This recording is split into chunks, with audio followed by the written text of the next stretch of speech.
यह दोस्तों, यह एक काल्पनिक कहानी है और किसी भी वास्तविक व्यक्ति, घटना या संस्था से संबंधित नहीं है। किसी को लक्षित करने या पहुंचाने के लिए नहीं बनाई गई है। शहर की हड़बड़ी, सुस्पष्ट आदेशों और लंबी बैठकों के बीच एसएसपी प्रिया शर्मा अपनी ड्यूटी पर कई हफ्तों से लगातार तैनात थी। अपराध और भ्रष्टाचार के जाल को उजागर करने के लिए उन्होंने दिन रात मेहनत की। केसों की दफ्तरनुमा पेपर वर्क से लेकर इलाके के थानों तक हर छोटी बड़ी रिपोर्ट का व्यक्तिगत निरीक्षण किया और एक बड़े नेटवर्क की तह तक पहुंचने के बाद जब मुख्य केस की सुनियोजित कार्यवाही पूरी हुई तो उन्होंने अपने अंदर की थकान मिटाने और कुछ दिनों के लिए बचपन की यादों में लौट जाने का फैसला लिया। उसने ऑफिस में सब कागज और जिम्मेदारियां व्यवस्थित कर दीं, टीम को जरूरत के निर्देश दे दिए और गुप्त रूप से पहचान छुपाकर साधारण पोशाक में शांतिपुर गांव के लिए निकल पड़ी ताकि कोई उसके आने जाने से प्रचार ना मचाए और वह शांतिपूर्वक परिवार के साथ त्योहार मना सके। शहर से निकलते हुए सड़क के किनारे आने वाली सरसों की पीली लकीरें, मिट्टी की खुशबू और बच्चों की खिलखिलाती आवाजों ने उसे बचपन की गलियों में ले जाकर फिर से जवान कर दिया। गांव पहुंचकर उसने देखा कि हर आंगन रंगोली और दियों से जगमगा रहा है। महिलाएं रसोई में घुसिया और हलवा बना रही थीं। बच्चे पटाखों की वजह से उन्मुक्त हो रहे थे और चौपाल पर धूमधाम की तैयारी चल रही थी।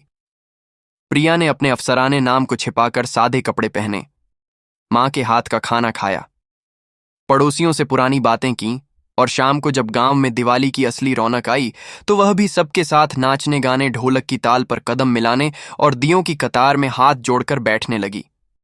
पर तभी थाने का दरोगा रणजीत, जिसकी आदत गांव में अपनी मनमानी और दिखावे से लोगों को दबाने की थी, चौपाल की भीड़ में आया और शुरुआत में तो उसने दोस्ताना बातों का नाटक किया, पर जल्द ही उसके अंदर का दबंग रवैया उभर आया। उसने प्रिया के हाथ पकड़ लिए और बेहूदे शब्दों से उसे परेशान करने लगा, जिस पर गांव के कुछ लोग चुप्पी साध गए क्योंकि वे रणजीत की धमकी से भयभीत थे।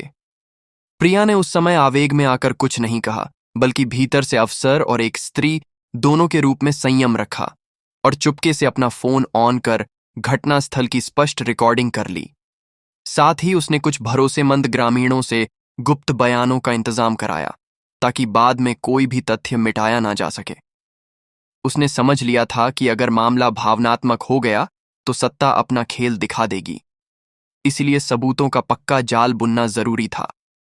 कुछ दिनों के भीतर जब उसने थाने में एफआईआर दर्ज करवाई तो रणजीत ने अपनी पहुंच और प्रभाव का सहारा लेते हुए गवाहों पर दबाव डालना, दस्तावेजों में छेड़छाड़ और मामले को अपमानजनक निजी झगड़े में मोड़ने की तमाम कोशिशें शुरू कर दीं। गांव में डर की कुहास छा गई। कुछ लोगों ने दबाव में बयान बदल दिए, कुछ ने चुप्पी साध ली, पर प्रिया ने हार नहीं मानी। उसने अपनी पहचान का खुलासा कर दिया, मीडिया और वरिष्ठ अधिकारियों को वस्तुनिष्ठ साक्ष्य उपलब्ध कराए, प्रभावित गवाहों के लिए सुरक्षा की व्यवस्था करवाई और कानूनी सलाहकारों के साथ मिलकर हर तकनीकी दलील का जवाब देने के लिए पुख्ता दस्तावेज तैयार किए। मामला कोर्ट पहुंचा और वहां शुरुआती दौरों में विपक्ष के वकीलों ने रिकॉर्डिंग की शुद्धता पर सवाल उठाए, गवाहों की विश्वसनीयता पर प्रहार किया और कई तकनीकी टामचे लगाए, जिससे ऐसा लगा कि सत्ता का जाल फिर से सच को दबा देगा। पर प्रिया ने धैर्य नहीं खोया। उसने कोर्ट में सटीकता से अपनी बात रखी, हर एक लिखित बयान और वीडियो को तार्किक क्रम में पेश किया, डिजिटल फोरेंसिक के जरिए रिकॉर्डिंग की समय सीमा और कॉन्टेक्स्ट स्पष्ट कराया। और तब जब स्थानीय विरोध ने दृष्टिकोण बदलने की कोशिश की तो वरिष्ठ पुलिस अधिकारियों और जन समर्थन के चलते मामलों की तह खुलनी शुरू हुई। सुनवाई महीनों तक चली। कई बार मीडिया में उतार चढ़ाव आया, कुछ पारिवारिक दबाव और राजनीतिक हस्तक्षेप हुए, पर साक्ष्यों की मजबूती और गांव वालों की हिम्मत ने कोर्ट पर असर डाला। आखिरकार एक ऐतिहासिक दिन आया जब अदालत ने सबूतों की बारीकी से पड़ताल करके दरोगा रणजीत को दोषी ठहराया। उसे सेवा से बर्खास्त किया गया और जेल भेजने का आदेश सुनाया गया। यह फैसला न केवल प्रिया के व्यक्तिगत सम्मान की जीत था, बल्कि उस पूरे समुदाय के लिए एक संदेश बन गया कि कोई भी तबका, चाहे वह वर्दी में हो या सत्ता में, कानून के ऊपर नहीं है। जब फैसला सार्वजनिक हुआ तो गांव और शहर दोनों जगह खुशी और राहत की लहर दौड़ी। गांव की महिलाएं और बच्चे अदालत के बाहर खुशी मना रहे थे। प्रिया की मां की आंखों में गर्व के आंसू थे और चौपाल में सब ने मिलकर अगली दिवाली पर एक नया रीति रिवाज रखने का निर्णय लिया। हर साल एक विशेष दिया साहस और इंसाफ के नाम जलाया जाएगा। अंत में प्रिया ने उस जीत को निजी तौर पर मनाया तो उसने कहा कि यह जीत किसी एक अफसर की नहीं, बल्कि सच के साथ खड़े होने वाले हर उस व्यक्ति की है जिसने डर कर नहीं बल्कि साहस से कदम उठाया। और उसी दिवाली के बाद गांव में त्योहार की रौनक दोगुनी हो गई। लोग खुलकर हंसे, बच्चे नाचे और दियों की चमक के बीच एक नई उम्मीद जगी कि न्याय की ज्योति कभी बुझती नहीं। यह काल्पनिक कहानी है और किसी भी वास्तविक व्यक्ति, घटना या संस्था से इसका कोई संबंध नहीं है।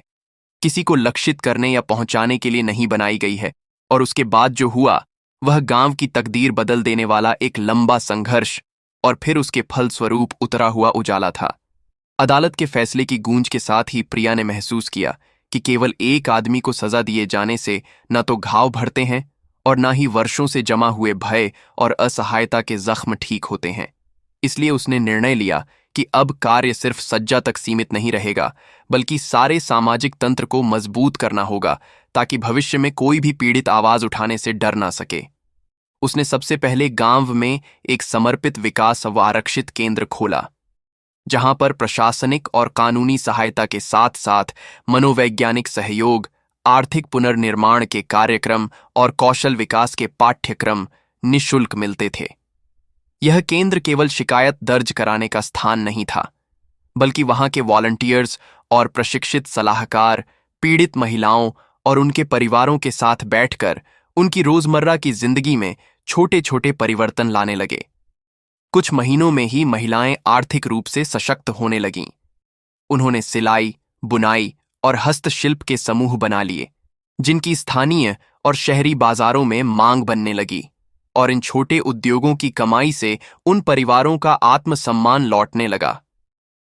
प्रिया ने थाने के कामकाज में पारदर्शिता लाने के लिए एक नागरिक पर्यवेक्षण मंडल गठित किया, जिसमें गांव के पंचायत सदस्यों, शिक्षकों और कुछ वरिष्ठ महिलाओं को भी शामिल किया गया, ताकि किसी भी शिकायत पर त्वरित कार्यवाही सुनिश्चित हो और थानेदारों का आचरण स्वच्छ रहे। इस पहल की सफलता ने आसपास के कई गांवों को भी प्रेरित किया और धीरे धीरे दूर दराज के क्षेत्रों से लोग आकर यह सीखने लगे कि किस तरह स्थानीय सत्ता पर नागरिक निगरानी एक असरदार हथियार बन सकती है। प्रिया ने शिक्षा को एक अहम जरिया माना। उसने स्थानीय स्कूलों और कॉलेजों में नागरिक शास्त्र और कानूनी अधिकारों के सत्र रखवाए, जहां बच्चों और युवाओं को बताया गया कि इन अधिकारों का सम्मान कैसे करना है और महिलाओं के साथ सम्मानजनक व्यवहार किस तरह से सुनिश्चित किया जा सकता है। इन सत्रों के चलते कुछ नौजवानों ने स्वयं सेवा के लिए हाथ उठाया और रात की चौकसी दलों में भाग लेने लगे, ताकि गांव का सार्वजनिक जीवन सुरक्षित बना रहे। मीडिया और शहरों के नागरिकों का भी समर्थन मिलते ही प्रिया ने एक विकल्प फंड बनाया, जिसमें पीड़ित परिवारों की आपातकालीन जरूरतें पूरी की गईं। कुछ परिवारों को कानूनी फंस शिक्षा और स्वास्थ्य सहायता मिली, और इससे समाज में नया विश्वास पैदा हुआ कि अगर कोई कठिनाई आए तो सिर्फ सरकार नहीं बल्कि समुदाय भी खड़ा होगा। इन सब सकारात्मक कदमों के बीच भी चुनौतियां कम नहीं हुईं। रणजीत के पुराने समर्थक और कुछ प्रभावशाली स्थानीय नेता, जो अब तक प्रिया की सफलता सहन नहीं कर पा रहे थे, उन्होंने अलग अलग तरीकों से प्रतिशोध की कोशिशें जारी रखीं। कुछ ने प्रिया की पहल पर बयानबाजी की, कुछ ने प्रशासन पर राजनीतिक दबाव बनाया, और कुछ तत्व नए आरोपों की हवा उड़ाकर माहौल भड़काने की कोशिश करने लगे। पर इस बार प्रिया ने अकेले लड़ने की बजाय समुदाय को ही ढाल बनाया। उसने हर आरोप का सार्वजनिक और कानूनी जवाब दिया, तथ्यों को पारदर्शी रूप से रखा, और जब भी कोई अप्रिय अफवाह उभरी तो मंडल और पंचायत की संयुक्त बैठकों द्वारा उसे रोक दिया गया, ताकि जंगल सा माहौल ना बने। धीरे धीरे गांव की अर्थव्यवस्था में भी सुधार दिखने लगा। महिला समूहों द्वारा निर्मित हस्तशिल्प और त्योहारों में बिकने वाली चीजों की मांग बढ़ी। कुछ नवयुवकों ने घरेलू पर्यटन और लोक कला को बढ़ावा दिया, जिससे शहरों के लोग उत्सव देखने आने लगे, और इन गतिविधियों से गांव में निरंतर रोजगार के अवसर बनते गए। प्रिया ने युवाओं को सशक्त करने पर विशेष जोर दिया। उसने एक प्रशिक्षण केंद्र की स्थापना करवाई, जहां कंप्यूटर शिक्षा, छोटे उद्योग के कौशल और कानूनी साक्षरता पढ़ाई जाती थी, ताकि गांव के लोग अपने पैरों पर खड़े हो सके और बाहरी लोगों पर निर्भरता कम हो। समय के साथ गांव में सामुदायिक जीवन की परंपराएं भी बदली। पंचायत में महिलाओं की हिस्सेदारी बढ़ी, निर्णयों में उनकी आवाज को स्थायी स्थान मिला और त्योहारों का स्वरूप भी बदल गया। अब दिवाली पर साहस दीप जलाने की परंपरा शुरू हो गई, जिसमें हर साल वह व्यक्ति सम्मानित किया जाता जो न्याय और ईमानदारी के लिए खड़ा रहा। इस बदलाव से गांव का सामाजिक तंत्र पहले से अधिक समावेशी और जवाबदेह बन गया। प्रिया की निजी जिंदगी भी इस परिवर्तन से प्रभावित हुई। वह अक्सर गांव में कुछ और महीने रुककर काम करती रही, पर धीरे धीरे उसने महसूस किया कि अगर वह केवल प्रशासनिक उपायों तक सीमित रहेगी तो परिवर्तन सतह ही रहेगा। इसीलिए उसने शासन के ऊंचे स्तरों पर भी इस मॉडल को लागू करने की सलाह दी। कई रिपोर्ट और केस स्टडीज तैयार करके न्यायिक और पुलिस प्रशासन के समक्ष रखी। इनके आधार पर कुछ जिलों में वकील सुरक्षा प्रावधान और गवाह सुरक्षा कार्यक्रम की रूपरेखा बनाई गई और फॉरेंसिक सहायता को निचले थानों तक पहुंचाने के लिए बजट का प्रस्ताव पास हुआ। इन कोशिशों का प्रभाव दूरदराज तक महसूस किया गया। गांवों के बीच एक नई जागरूकता फैलने लगी कि न्याय पाने के लिए केवल अदालत जाना ही पर्याप्त नहीं, बल्कि समुदाय का साथ और कानूनी प्रक्रिया की समझ भी जरूरी है। इस सोच ने गांव के अंदर के पुराने रिश्तों को भी सुदृढ़ किया।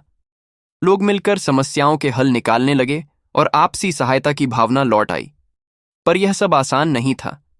प्रिया को कई बार अपने वरिष्ठों से जूझना पड़ा, नीतिगत बाधाओं और राजनीतिक हस्तक्षेपों को पार करना पड़ा, और कई बार उसे अपने निजी रिश्तों के लिए भी समझौते करने पड़े।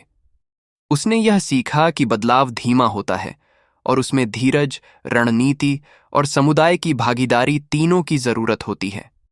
वर्षों की कड़ी मेहनत और लगातार बातचीत के बाद जब उसने गांव में एक साधारण लेकिन सशक्त तंत्र देखा, जहां महिलाएं शाम को खुले में घूमने लगीं, बच्चे खेल के मैदान में सुरक्षित रहे और पंचायत में दोषों की चर्चा खुले दिल से हुई, तब उसे सच्ची संतोष की अनुभूति हुई।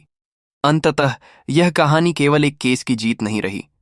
यह एक छोटे से गांव से निकलकर आसपास के क्षेत्रों तक फैलने वाली चेतना बन गई।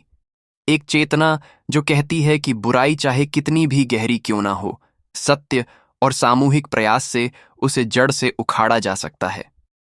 प्रिया की कहानी से प्रेरित होकर कई अन्य जगहों पर भी ऐसे कार्यक्रम चलने लगे और कई अधिकारियों ने इस मॉडल को अपनाया। गांवों में न्याय और सुरक्षा की उम्मीद जगी, और जहां पहले लोग अंधेरे से डरते थे, अब वही लोग दियों के दीपक जलाते हैं।